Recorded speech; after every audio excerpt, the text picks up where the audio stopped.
Go ahead and get started. Okay. Alright, everybody, welcome to the Urban Access IndyCon to the Black Science Fiction Society panel. I'm going to be the moderator. My name is Joey Pinckney, and I just met Chastity Goodman. I've known Jarvis for many a year. What's your name, man? Tanya. Tanya, that's right. He did say it numerous times. Yeah. Tanya Woods, okay. All right, my name is Joey Pinckney. The way I came into this whole fold is through Jarvis Sheffield. I met him in the 90s. I was writing for this newspaper. It was called the Urban Journal in Nashville. And I got a chance to interview him. He was doing, Digital Brothers at the time? Digital Brothers, which was a multimedia company. Yeah, so, I interviewed him for that. And over the years, we've maintained our friendship, even though we've kind of done other things professionally. And slowly but surely, we kind of did this number right here, where we came back together. And I'm a member of the Black Science Fiction Society, and I'm a strong supporter of whatever he does. And he actually asked me to come to the conference and see how things work and stuff like that. And I've been having a pretty good experience. I really do appreciate you letting me come. And then also, in terms of the panel, I do better like asking the questions and stuff like that, so it gives me a chance to do that. So we're going to hop right into it. So we're going to start off with Tanya. Go ahead and introduce yourself to me. So I am Tanya Woods. I am from here in Atlanta. I guess my role in all of this is that I do cosplay and I do costuming. I've started taking commissions. I met Jarvis through a different convention, the Atlanta Science Fiction and Fantasy Expo. I worked with the expo, and I was putting together, guest lists, and they were like, oh yeah, there's this guy, Jarvis Sheffield, and he does the Black Science Fiction Society. And, Jarvis does great work and is really cool, and he was like, you have to join up. And so I too joined the Black Science Fiction Society. And so, I'm a great supporter of urban indie events like this one, because, we always talk about we want to see more material for us, by us. And this is how you get it, is that you have to come out and you have to support these types of events. So that's why I'm here today. And because Jarvis was so kind to invite me. Yeah, I'm Chastity Goodman. I am a writer. People scream, and that's great.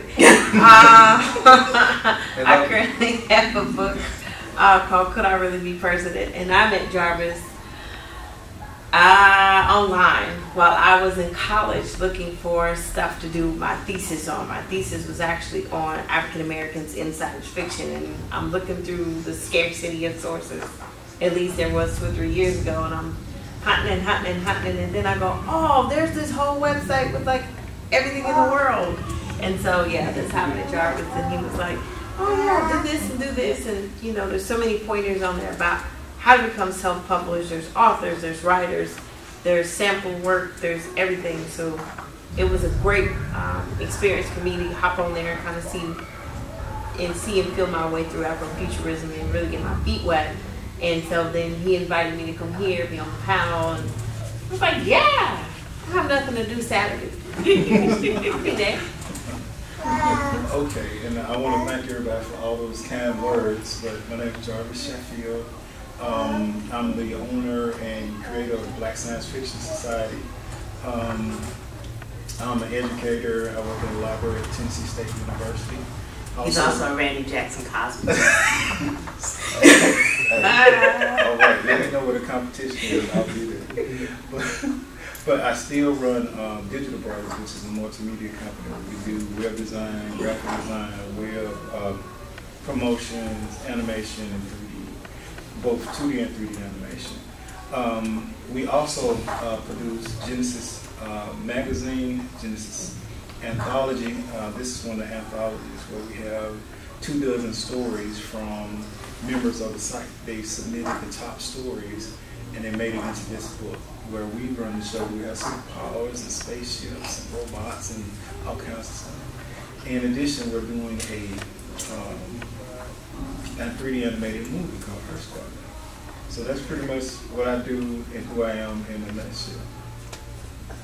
All right, so I want to start off by asking you, Jarvis, how long has the Black Science Fiction Society been around, and then how have you seen it grown since its inception? Okay, its inception, really, the concept popped into my head in 2004, and I bought the domain name, and then I sat on the domain name for about 4 years, but then around 2008, two things kind of pushed me to doing Black Science Fiction Society. One, President Barack Obama was moving up in the ranks, and I was really impressed with what he was doing, so I was like, man, maybe I can do some of this stuff I've been thinking about. And my son kind of pushed me as well. I wanted to have a venue for him to find Black comics and movies and things of that nature. But a lot of material that was out there was either they were sidekicks or or villains. And that's he asked me. He was like, I think around 8. He was like, "Well, all the black guys, bad guys." And so we had to have a talk about society and how society is and how society we want it to be. Things of that nature. But those two things kind of pushed me to go ahead and start Black Science Fiction Society. And when we started it, we started off with 20 people, and most of those were my friends that I went to college with and played video games with, and some of my little nerdy cartoons and stuff. Right. So they were the foundation of the site, and then I went on to. Then I think e-groups was still around before Yahoo bought them. Right. And I put a couple of ads out. A long time ago. I forgot about that until you said it. It was like, oh wait. Oh yeah, that was ancient times, like 8 years ago. And I think it jumped up to maybe 50 people, and then it kind of grew from 50 people, that 20 to 50, and then we would make a milestone every 100, and then every 1,000, and now we're about 5,000 people on the main site, and 10,000 on our Facebook group, and 9,700 on our Facebook page. Okay. So it's growing by leaps and bounds. You can never have too many people. Right. So you're welcome to join anytime. It's free. Okay, Chance, the question I have for you is, what is your entry point into science fiction? Like, what is that first story or movie that really brought you into the genre? Made you really notice it? College. Like, I probably had it like all along when I was a kid, but I really wasn't cognizant of it until I got to a point where I had to pick something to do a thesis on, and I was like, I don't know what to do. And I heard this interview with Tavis Smiley on his show. He was interviewing Joe Morton, who we all know now as Papa Pope. Right. Well, but of course, before he was Papa Pope, he was on some science fiction show. He was a brother from another planet. Yeah, but I don't think that was the one he was talking. But he was doing some stuff with the Sci-Fi Channel. Eureka. Yeah, that was the one, Eureka. And so he talked about,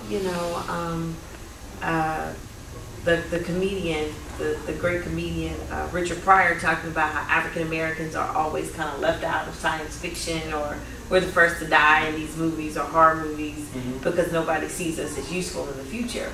And that got me thinking. I was like, really? Nobody sees us useful? I had never heard it put that way. Right. So I started to study it. I started to look into the authors, and so I started to ask my professors, like, we're doing all this reading. I had to read like 120 books one semester. I was like, so are there any Black science fiction writers? And they were like, you mean you don't know any? I was like, well, you didn't assign any, clearly. And they threw out like 2 names, and so I read everything I could, and then I was like, wow, okay. And then I got kind of introduced to Afrofuturism, which is like that state of embodiment of African Americans as people, like sitting in the seat of the other, or like having superhero powers to be able to transcend some of the things that we've been through as a people. So I was like, cool, I can dig this a little bit. Okay. I like it. Now Tanya, I might ask you something specifically about cosplay, because people who do it know a lot about it, but people who are not necessarily participants don't know anything about it. How would you define cosplay to somebody who is totally uninitiated to this phenomenon? The technical definition of cosplay is literally the 2 words together. It's costuming and play. And so most people that you will encounter at a convention or a theater, a movie opening or whatever, they are in character in their costume. And And, you know, they can spout back lines from the movie. If, you know, the character uses a sword, they know the katas and all this kind of stuff. I, on the other hand, generally tell people that I am wearing a costume. Okay. You know, people call me a cosplayer. I tend not necessarily to always engage in the play side of it. Right. But that is, you know, the technical answer for it. So it kind of goes beyond just wearing a costume for most people. Most people who cosplay, they very much want to actually embody the character. Right. And right. so, you know, and at the same time, I tend to build a little bit differently. Some people only build characters that they're in love with. I like to build for the sake of building. So usually my love comes from my research as I'm, you know, creating the costume, because I often pick things that are going to be a technical challenge for me. Right. So okay. it tends to be a bit different. So. Okay, in terms of doing research to come up with your costumes, what's your process? Usually, you know, you read something, or you go to see a film, or you pick up a new comic, and for me, it's usually I see something and I'm like, wow, that is pretty awesome. You know, my parents are both creative people, but in very different ways, and so I never had a store-bought costume after I was about 7 years old. Wow, okay. I had the plastic ones with the mask, and then one year, McCall's put out patterns, and my mom made me a Batgirl costume. And that was pretty much the end of that. It's been on since then. It's been on like Donkey Kong ever since. And I did take a break. And when I got, you know, after college, I think I kind of felt like, I'm getting a little bit too old for this. This is a bit silly. I should put these childish things aside. And then I saw Pacific Rim and kind of lost my mind and was like, I really want to wear that pilot armor. So I started trying to call around and find somebody where I could buy one, somebody that could make me one, and people were like, no, that's too complex. Nobody's making that. If you want that, you're going to have to make that. And I was like, I don't know where to start. And so from there, that's how I realized how you have to start. And, you know, if it's a film, there's sites out there that have every frame of the film broken out, and so you go to those sites and you download as many images as you can get of the costume from different sites. If it's a comic, you know, my Marvel Unlimited account, I keep turning it off and on, because I'll see something cool and then I'll turn it back on so I can go read all the back issues that included this character and the different variations. You know, a couple of weeks ago I went to MomoCon and I was Misty Knight, but I wanted to be kind of an in-between 70s and the current Misty Knight, so I had to go back and read all the Daughter of the Dragon books. So, you know, I got to turn the Marvel Unlimited account back on so I can go back and get these books. Right. So, you know, for me, it's usually consuming the actual material that character came from. And then from there, I make patterns, or I buy commercial patterns that I then edit, or I marry together parts from several different ones to put together a final look. Okay. All right, Jarvis, still staying with the cosplay theme. I know a lot of the members that are on the site, either they deal directly with cosplay or they're familiar with it. In terms of some of your future endeavors in dealing with science fiction, do you think you would incorporate the world of cosplay into some of your characters, or flesh them out so that, you know, they go from being in a different medium to actual people playing the characters out in real life? Most definitely. I think it's a excellent way to bring attention to what you're doing. And I'm glad you asked that, because we're doing a 3D film, Earth Squadron, which is like a combination of Independence Day and X-Men. And so we have a number of characters, both alien characters and Earth soldiers. And the Earth soldiers have armor and suits.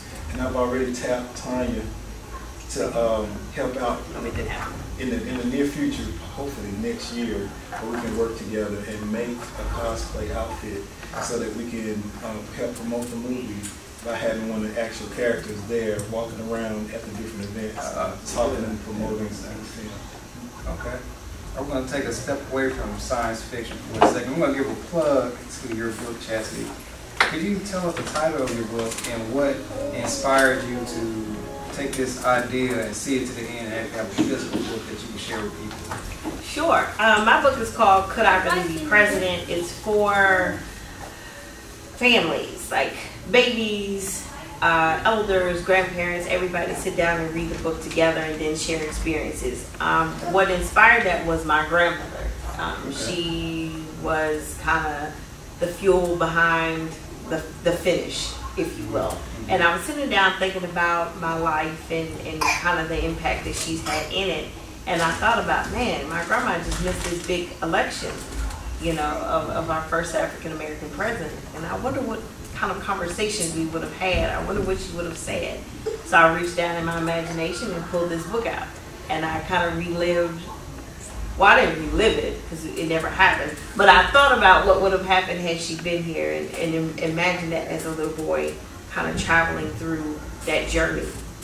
What gave me the fire to do it though was keep visiting Jarvis. I was like, man, I'm trying to be like you. He was like, just do it. And I was like, okay, I'm gonna do it. I'm gonna do it. I'm gonna do it. And so finally I said, let me put the pen to paper and let me actually do it. And so I did. I released it this year. The workbook is coming, and then also with that I do a lot of vlogs and different things like that to where I'm actually sharing some of the things that are inside my head so other people other than the studio audience that lives up there can enjoy them too. Right. You know? And you said there was a workbook on it. What kind of things will be included in a workbook related to your book? Well, I was just on the radio station, and I think William Hayashi that hosted called it an active dream journal, which I thought was like, I'm digging that. I may post, tag, what is it, pound, yeah, all that. Let me do that. Let me do that. I like it, but it's helping kids with vocabulary and identity. Like, who am I? What do I want in the world? How do I see myself? And then getting them to interact with parents and then have that conversation. Oh, your name means this, or, you know, just really pounding out who they are in the world and figuring out what those superpowers are that they have, and then making the impossible possible. Because I think in 2016, I don't think we've seen impossible. Right, that's true. Now, Tanya, how many, I guess the way to put it is, how many man hours does it take to make a costume like the one you have on now? I'm sorry. 1 hour. What? You know what I mean. People hours. 8 hours. Yeah, people hours. Well, actually, the costume I have on today is, I'll be honest, is what I consider a lazy costume. Because it was mostly fabric, and I made the underpart from an actual pattern. So this didn't take me that long. It might have taken me, time to go buy fabric, picking fabric, I don't know, maybe 15, 20 hours. Other things like the Pacific Rim costume, it's in the probably thousands of hours and definitely thousands of dollars. Okay. It just depends on what you're making. I just finished a client commission that it probably took me 60, 80 hours, and it's what I call a 3/4 costume because it actually didn't have a back, because it only had to be visible and shot from the front. It just really depends on what you're making. Some people that do like the really big suits, I just came back from HeroesCon in Charlotte, and there was a guy there who had a full-size Hulkbuster, and he's been working on it for like 3 years. And I've actually tried to adopt tools so that I better track my process. I think for most cosplayers, you always get to a point where you're like, I don't have any time anymore to stop and take any pictures. I just must get this thing finished. And then, so you'll see often, like in my journals on my website, there'll come a point where, oh, there's no pictures. And now there's just suddenly things.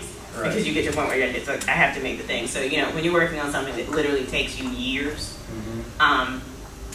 you lose track. But there are definitely people who spend thousands of hours. And, you have the one that you love. And so for me, the Pacific Rim one is the one that I love.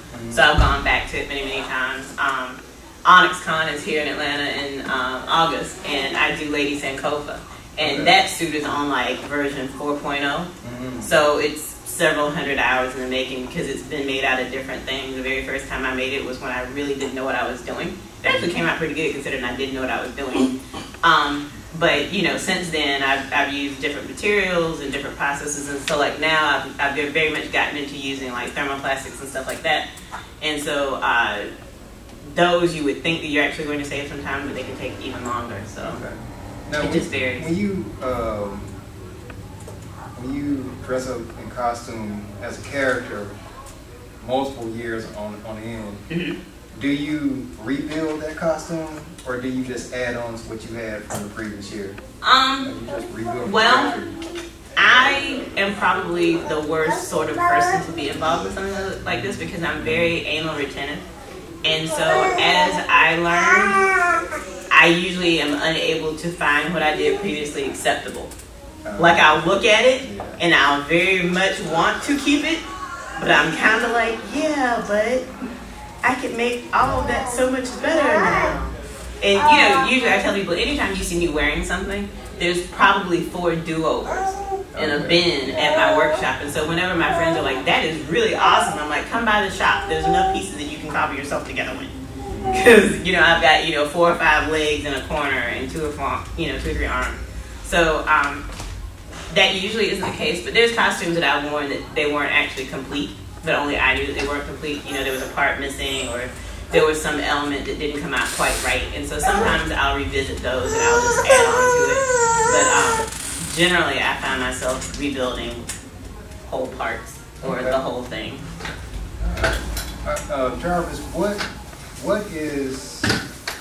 are some of your keys to success in terms of keeping this community, the Black Science Fiction Society, going? Because I know it's not the easiest thing to, it's almost like herding cats sometimes, having a whole bunch of different people, different professions, different skill sets, and also different personalities. I think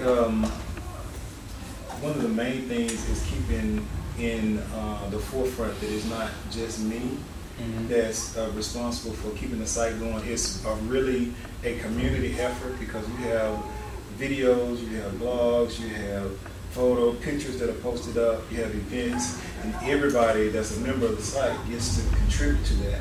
And so that content, whether it's a picture of this event, or hey, this is my comic book, or this is my book, that's new stuff being put on there every day. And then in addition to you seeing the new stuff there, the person that posted something gets feedback from the site that, hey, I like that video, okay. Oh, how did you do that? And then you get to network. So it's the key to the site is the community, and that's one of the things I set out at the very beginning to make it a community, not just a site where most sites are, where you have some information and some content, you go there and look at it, and then okay, you leave. There's nothing to bring you back. So I think the key is community and making sure that the site is what I call sticky in a manner to bring people back. And we try to always keep new content and useful information on there so that people have a reason to come back. Okay. Now, Chastity, when you're delving into science fiction, and you were talking about what the concept of Afrofuturism means to you.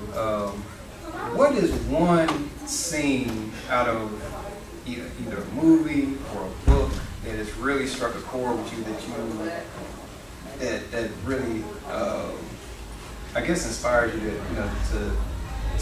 think about that imaginary world, so to speak? After Earth with Will Smith and his son. Oh yeah. Yeah, my brother is a Batman fanatic. I mean, his wallet. He's a grown man, by the way, but his wallet, I mean, his shoes, his house shoes, everything is Batman. And so he's very creative. I'm very creative. And again, I have creative parents too, kind of, sort of in different ways. They do music, they do different things. So my brother has always wanted to make a movie with me. And, I do kind of the writing side of it with the music, and he can come in and do some of the music and the direction and some of that. But seeing Will Smith and his son on the screen in this kind of after apocalyptic Earth type situation was first of all, I loved the movie. I thought it was incredible. But then when the cameras went off or the lights came on and you see the credits and it's like Will, his son, his wife, his brother-in-law, like the whole I was like, is this the whole Will Smith, like 3 generations of them? I cannot with this. I need to do this where like everything is like, an extension of your family. Family is extremely important to me. Right. And also to kind of add in on that, I work with kids. I'm a teacher, and that's the element that's missing in the classroom. It's like that we're not a team. I'm your kid's teacher, but like we're on a team together. Like you have to tell me what's going on, and I have to tell you what's going on.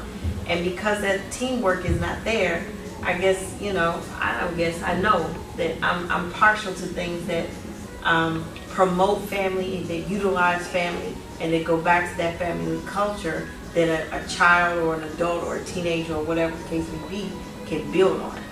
So yeah. And Tanya, who are some of your, I would say, I'm going to say influence, but who are some of the people that influence you, whether it be artists, authors, or otherwise? Influences. Weirdly, so definitely my mom. Because, so my parents are creative in different ways. My dad, he's always done like metal work and he actually works as a professional carpenter. But my mom is one of these multimedia people. Like, she can use anything. You know, acrylic, she does painting, she sculpts, she does jewelry. And so, in my own process, I think that fearlessness in trying something new and, oh wait, it might catch on fire, I got that from my mom. Right. Because she's always like, what is this thing? How do you use it? Can I make something else with this thing? As much as, you know, on the cosplay side of it, there's people that I stalk on Facebook, and I don't stalk like, you know, any of the usual suspects usually. There's a guy out of California named Sean Shaw, who I think most people know him from, he did like a really awesome Black Panther 2 years ago at San Diego Comic-Con. I think that's the thing that kind of elevated him. He, you know, he's not one of these builders. A lot of times when you're looking online at who's building what in cosplay, they tend to kind of be middle-aged white guys that they have a basement with thousands of dollars of stuff. They've got every power tool known to mankind. They've got 3 or 4 3D printers. They just got all this stuff. And so I think a lot of people look at it and they're afraid of the entry point because they're like, okay, I cannot build an awesome costume unless I have all these things.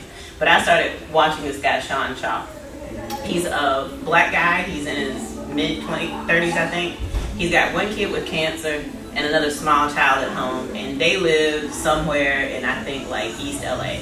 So when he's posting pictures of his workspace, I think he has a room in the back of his house. They've got burglar bars on the window. When he's posting that he's painting stuff, you can see graffiti in the background. And dude takes commissions from movie companies. Wow. Because he is making this stuff. This is where I live, this is my community, and this is how I'm doing. Right. So he's one of the people that I look at him and I'm like, this guy doesn't have all this stuff.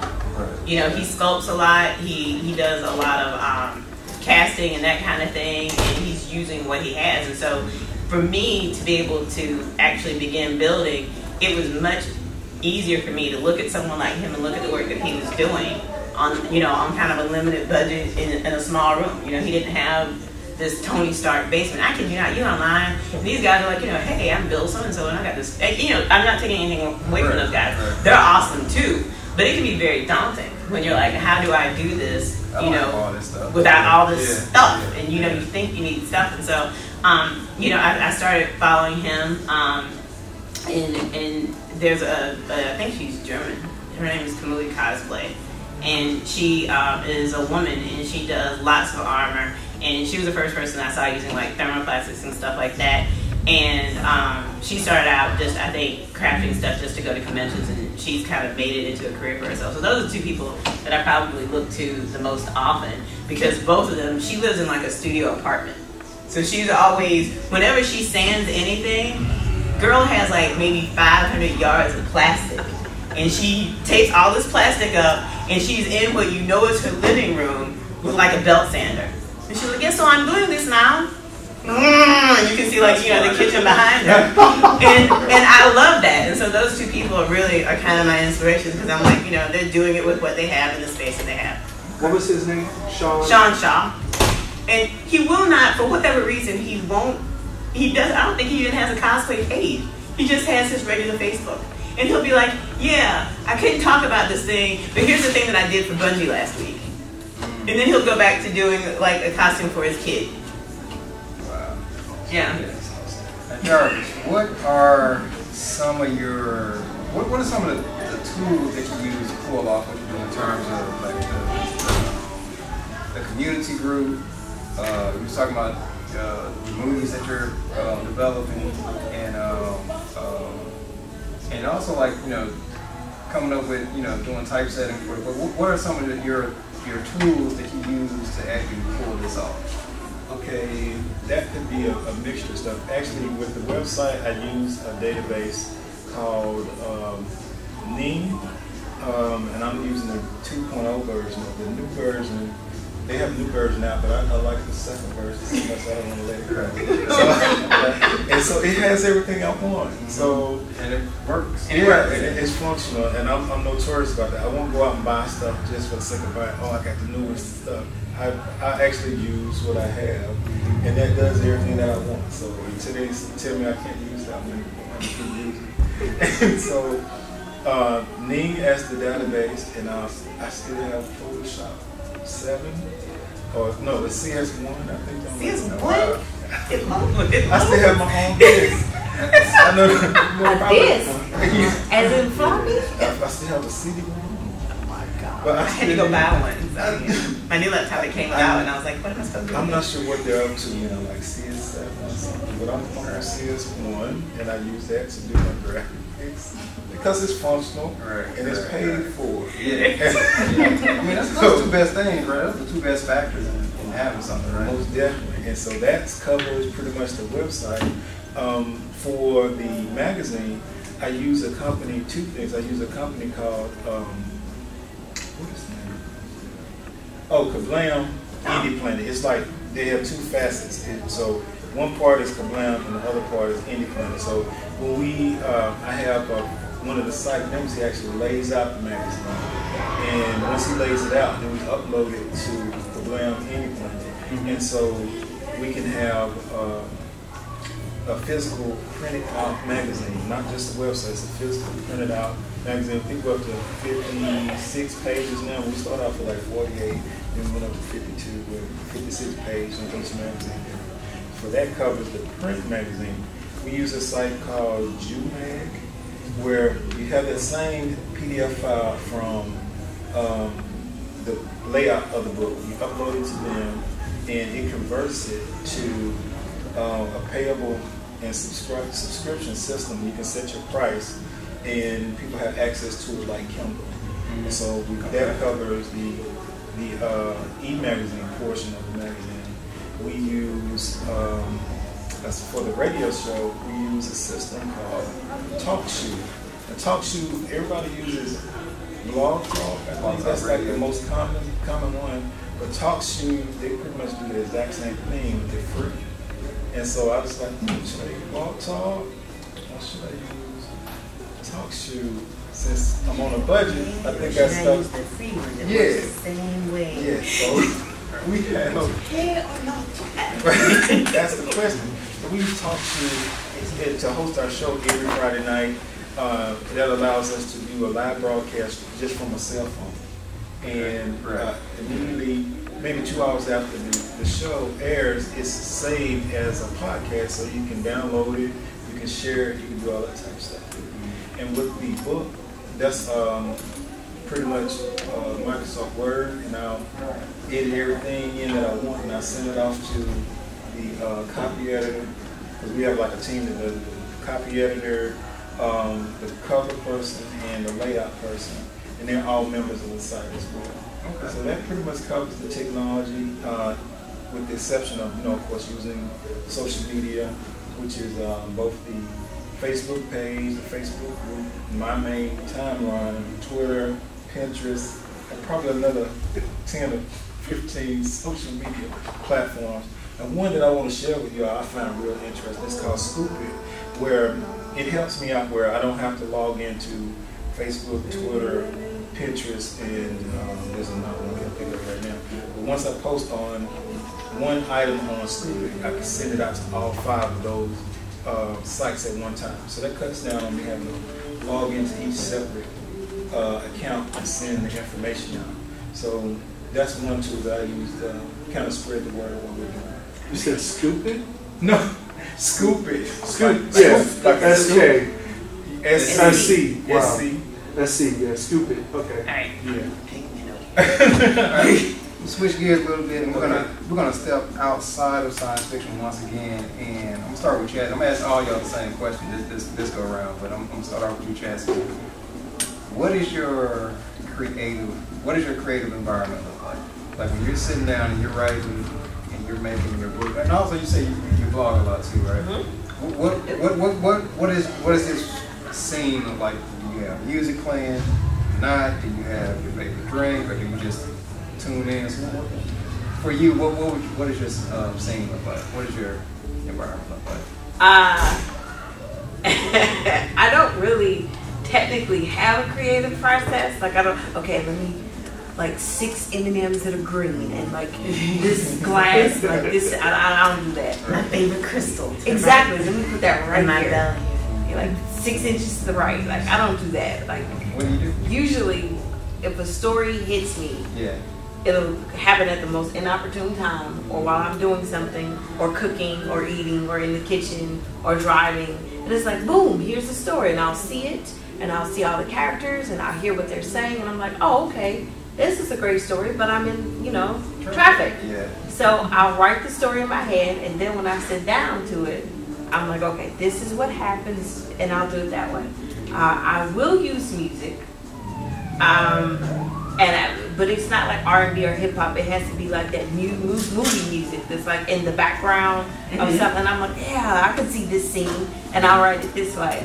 But that's about it. Like one of my blogs, I wrote about the Flint situation, and in writing it, like I heard the music, I saw it, and then I was able to like go piece it together with writing, and then actually make a little video of it as well.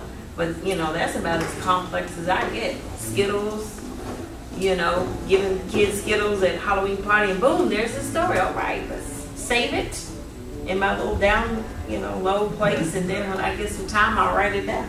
That's it. Okay. I actually do have a workshop, but it's not a Tony Stark workshop. I have the ultimate hood workshop. It is in between a trucking company and a woodworking shop in a subdivided warehouse, and it's a room not quite as long as this one, and I have no money, so I share it with a guy that cosplays as Thor and a Ghostbuster. So he has one side and I have the other side. When I'm actually doing fabrication stuff, I do go over there. The rest of the time is probably just at my computer. We're just out in the day-to-day world. I go to a movie and it's really, really awesome, and usually right after the movie I get on my phone and see if I can find, turn around to that character, and I save all this stuff to my phone, and then I put it in my Dropbox. What are turnarounds? Where you can see all sides of the character, which no one ever gives you the back, so you just put party in the back because no one knows what it looks like anyway. Right. So yeah, I spend a lot of time on my computer, and my computer at home, like Jarvis, I like to keep things as long as I possibly can. So I tend to, I'm not afraid of cracking the box open, so I tend to have like these hacking franken computer things that I've like upgraded everything that I can. It's overclocked now and it's heating up, and it's sitting on like a box fan because it gets really hot. Yeah. So like right now I actually have, it looks probably like some 15-year-old boy lives in my bedroom, because I've got a gaming system, so I've got 2 big monitors and my laptop and another laptop, and I have like a digital cutter, and I've got a 3D printer, and all that junk is actually on what I call a desk, but what IKEA sells as a table. Wow. Okay. Great answer. Yeah. So That's that is my workspace. Okay. Charles. Okay, I'm a little bit haphazard. I'll get an idea, and I keep like a notepad with me all the time, and I write stuff down. And then if you notice, I always walk around with my bag. I have my laptop wherever I go, general. And so I'll just, if I get time, I'll kind of make time. I find like a quiet place, or make sure to bring my headphones, and I can pop up and I'll do stuff at home upstairs, or in the library, or Panera Bread, or my new place is Starbucks. See, it's fancy. They have music that I can tolerate. These spots. Yeah, what are you talking They about? have free Wi-Fi. So they have it at McDonald's too. You still a parking lot. Look. I will use McDonald's, KFC, anywhere that has free Wi-Fi, and I'll have pop my headphones on, and get to work while I do graphics, whether it's 3D, because I have a 3D program on there too. It's just pretty much anywhere I can find a quiet spot to do stuff. And like I said, the ideas pop in my head, I write it down. I write everything down because I have so much going on. If I don't write it down, I'm afraid. I'm like 80 years old or something. My memory is not. So I'm writing everything down, and I rehash that list every week. So if something doesn't make that list, it gets pushed over to the next month, next week, and that's what I start on first. So I make sure that it gets done. Right. Okay. So you don't just have these lists. I just got like stacks of lists, and I just stare at them and go, I can't get to any of that in this lifetime. What am I gonna do? Well, before I forget, that one tool that I did forget is Microsoft OneNote, and it comes with the Microsoft Suite. So that allows me to categorize all the projects that I'm working on, and then break each one of those down. And I can just pull either my laptop or my Microsoft phone and pull what I'm supposed to be doing, or reference some old information for me to get to. They've inspired me to actually answer this question too. I'm an author, so I write stories and stuff like that. So my writing environment, you remember, I think you was talking about like you don't have like certain things that have to be in place. I kind of feel guilty about it, but no, it's your space. It's you understand once I tell you. Okay. I have to have chocolate. Well, I eat chocolate like all the time, so it's breakfast, lunch, and dinner. But I had to have, when I'm writing, I do need chocolate. And it's chocolate, it's Hershey's with almonds, right? That has to be the chocolate? That has to be, yeah. Okay. I do my best writing when I got that and Mountain Dew. Okay. Wow. And I'm trying to get away from Mountain Dew and trying to, so I only pull it out for when I really have the scene where I want to be and I'm ready to get down to some serious writing. So I've cut down my Mountain Dew intake, but I've just noticed that that's one of the components to get that sweet spot. I know, yeah, but it's just other sodas don't work like that. Other drinks don't work as well as getting the good stuff out. Like the good. Well, I drink a lot of dollar store 5-hour stuff to whatever that knockoff stuff is they sell. I notice it makes my extremities numb sometimes, but Yes. Another thing is you gotta go to the inexpensive gas stations. I cannot. It's like Red Bull, but 99 cents. And then you have your own jittery. Yeah. A little shaky out. Yeah. It's called a nap. If you can sneak one in. Oh no, it's called a hot night. While hyped up on like knockoff 5-hour energy and Oreos at 4 a.m. and you're like, what is smoking? Right. No, but and another thing for me, like you say, you play music in the background. Like I try to listen to music, I try to watch movies, and all that stuff throws me off. I had to turn all that crap off and just write. And sometimes I'll sit in front of the screen and nothing will be happening except for stuff in my subconscious that I don't really get privy to until it's like ready to be hashed. But yeah, but I had to know my little 2 cents. Chocolate, Mountain Dew. Well, now I will admit that if it's something that I really, really have to think about, sometimes I should take a shower. Yep. Because I don't know. I guess it's when you're in the shower, you're not really focused on anything but the fact that you're in the shower. So I have been known to intentionally take a shower so that I could solve a problem. Yeah. The water flows. Yeah. Thoughts flow like the water. Makes sense. And also the hour of the day, like I tend to do like my best creative work between like 11 and 3 in the morning, 11 at night, 3 in the morning. Oh yes, whenever my eyes don't fall shut first. Yeah. I'm right with you. All right, so we're gonna switch back into science fiction. So Jarvis, what? Heck, I'm gonna ask Chastity first. What science fiction book or story that you've read and you really like, that you'd like to see turned into a movie, turned into something that's visual as opposed to just being a book? Octavia Butler's Adulthood Right series. Wow. Okay. Yeah, I think that would be phenomenal. Yeah. Like I want to see Lilith picking out people. I want to see the gentleman she chooses. Like I want to see what a Louis would look like to somebody. Cause like in my head I've had 5 different versions of them as I read it and teach it. I'm like, okay, well the gray and then like they slither, so maybe they're like a semi-octopus. Like I don't even know. I would like to see somebody super uber creative bring that to life, maybe in 3D form, like a la Avatar. That would be hot.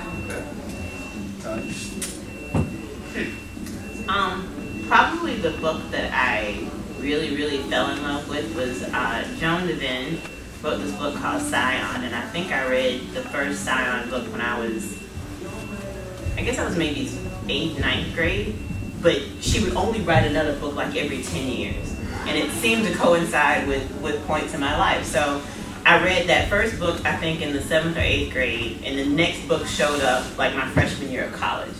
And then the next book showed up when I got to grad school. And so I would very much, because I kind of felt like I grew with the character. Because every book, there would have been several years since the last time you encountered this character. And basically in the book, the character is described as being a nut brown color, and there's never really much background given to. He's an orphan, but there are a bunch of half-breed children that are created after humans' first contact with the aliens. And so he's basically dispossessed in many ways. You know, he's half alien, it's very much inferred that he's probably a person of color, and he is always, you know, the underdog in these stories, but he always comes out on top. And so I very much empathize with the character, and so I would love to see what that would look like, you know, live action, because I know what it looks like in my head. Right. Okay.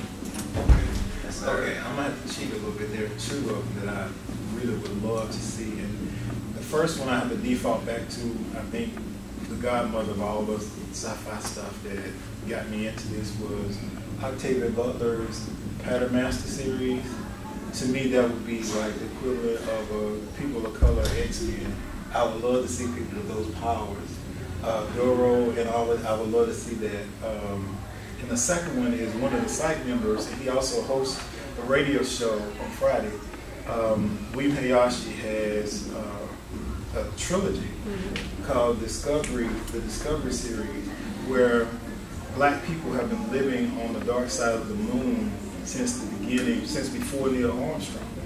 And it shows, you know, how that came about, where, I'm just giving a little bit of it, where a college student finds out how to manipulate gravity. And so he wants to keep this technology to himself because he knows what happens when you share it. So he finds other people that are genius level like himself, highly smart people, and they all move eventually to behind the moon and develop their own colony there. And that book follows the beginning all the way till when the people on Earth find out about it and what happens at that point. And so I'm on the third book now, but I would love to see that as a film. I really would. Any kind of film, that could be cartoon or 3D or live. Okay. Stop motion. You were talking earlier about how you use Windows OneNote, and then you can also use it on your phone. What are some of your favorite apps that help you be a creative, that help you push your creativity out? I had alluded to someone before where the OneNote keeps me within bounds, but I've used Photoshop, and like I said, some of you missed it. I'm sorry, Photoshop CS1. I'm talking about phone apps. Oh, phone apps. I think the whole Microsoft suite, I have access to that on my phone because I have a Windows phone, where I can type papers, you know, ideas and stuff into either OneNote or Word, or I don't use much creative stuff. I'll play trivia crack on my phone to kind of stimulate. I know I'm a nerd. That kind of stimulates my thinking. Is trivia crack because it makes you think, and so between stuff I'll kind of play that, and I kind of get the juices flowing, and so it's a little game, but that and OneNote, I would say. I don't have many apps. How about you, Jessica? Okay, confession time. Uh-oh. Instagram, I'm a troll. I will watch people. I'm seeing whatever. I will like, really? Why is this trending? Because I want to get behind the psychology behind the trend to see if it tells me something about the society that I'm in, the people that I'm in. And this is what my kids are watching. Not my personal children, but my students. So I want to see, okay, this is up here. Why? I'll look at Twitter to see what's trending, Facebook to see what's trending. What other stuff do I use? Flipbook is good for news. Like, I'm a news fanatic. Okay. Anything else that I use? Yeah, Kick. Any of the social stuff. I'm down with it. I'm like, yeah. Except for Periscope, I don't like to film myself so much. All right. You know. I use an app called Toogle, which is a time and project tracker. Because I also do like a lot of, like everybody, I have 17 hustles. So I have to keep track of my hustles for billing purposes. So I like Toogle because you can basically load a project and you can stop and start it. Like literally, it puts a big red button on your phone. So if I start the button and I'm working on this right now, I can stop and start, and it all links back to your Toogle account. So then, no matter where I log the time, if I did it on my desktop or my laptop, my iPad, or whatever, it keeps all my time together.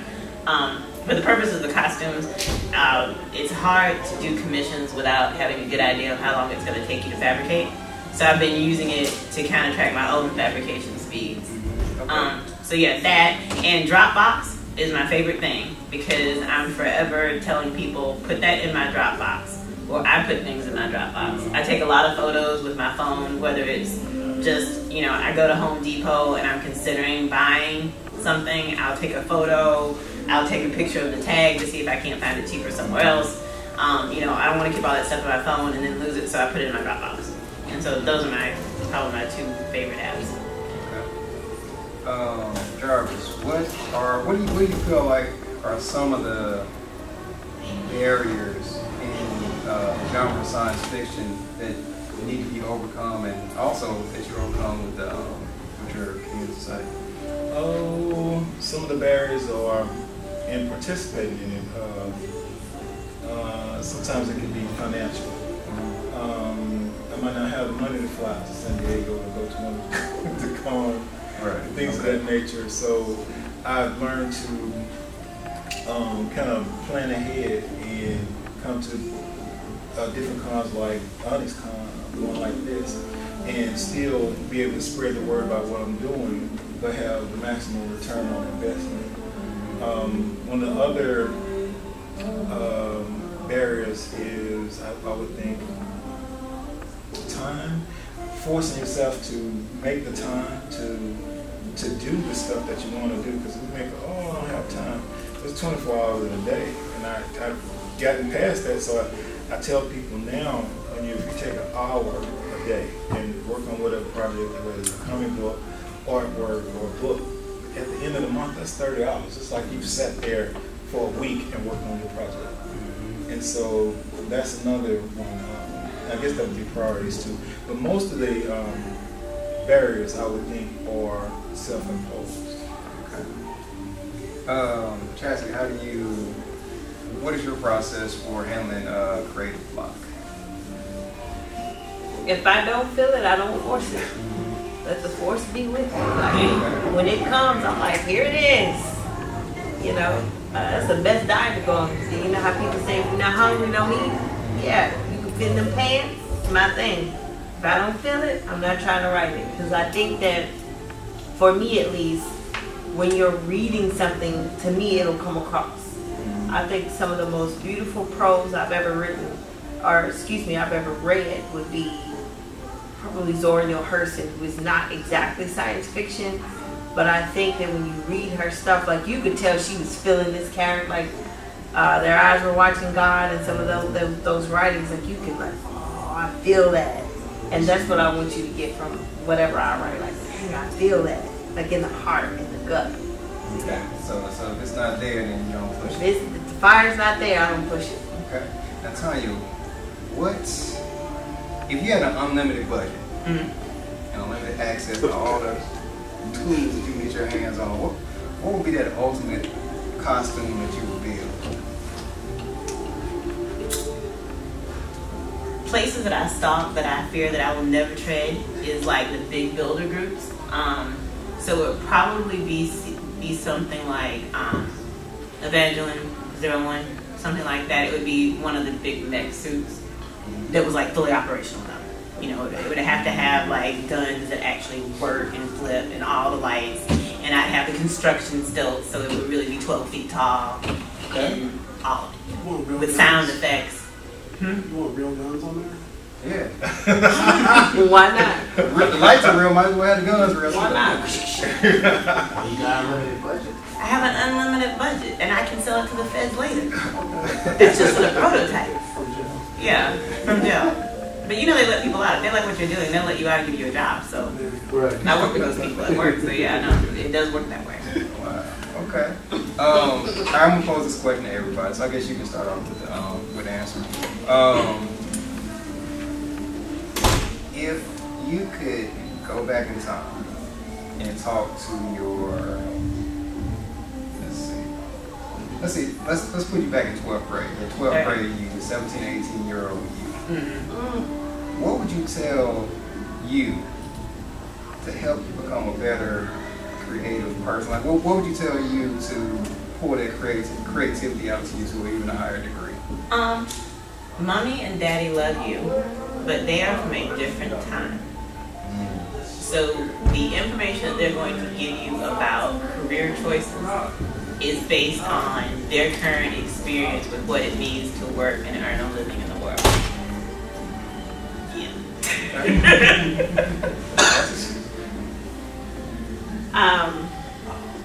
I could go back to 17 or 18-year-old me, I would tell myself to don't get too educated to where you forgot to be creative.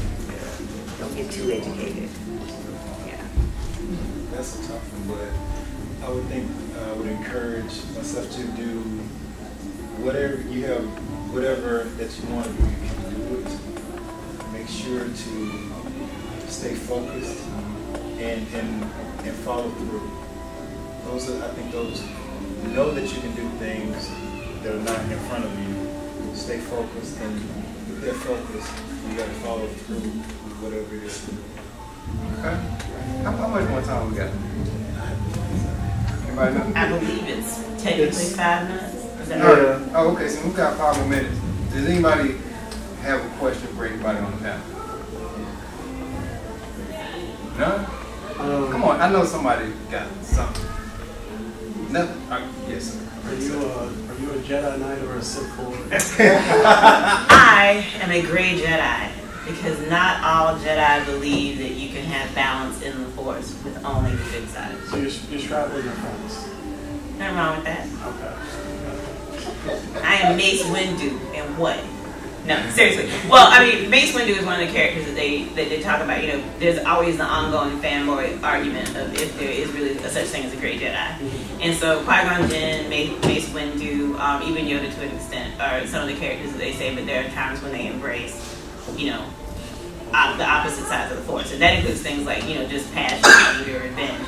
And so I would say that probably any normal human being, because of our regular failings, no one is capable of being strictly a Jedi. At best, you would be great.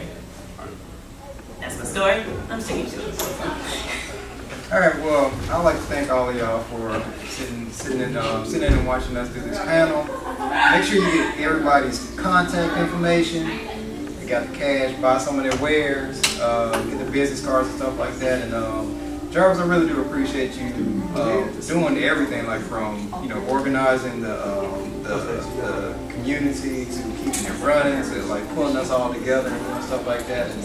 And I like to thank you for being a real positive person, because as long as I've known you, you've always at some point told me, like, if you want to do, because I've already, I'll be like, oh, I'd like to get into that, or I'm thinking about doing this and this and this, and you've always been even keel, and you've always been like, just do it.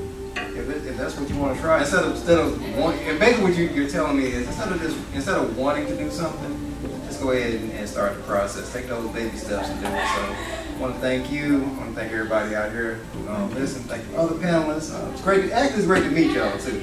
You did a great job. This is my first time meeting Tanya and Chassie, but I really appreciate getting a chance to talk to y'all. It was awesome. I had an awesome panel. I enjoyed it. And I want to thank everybody for participating, because you could have been doing anything today, and you took your time to come and be part of this.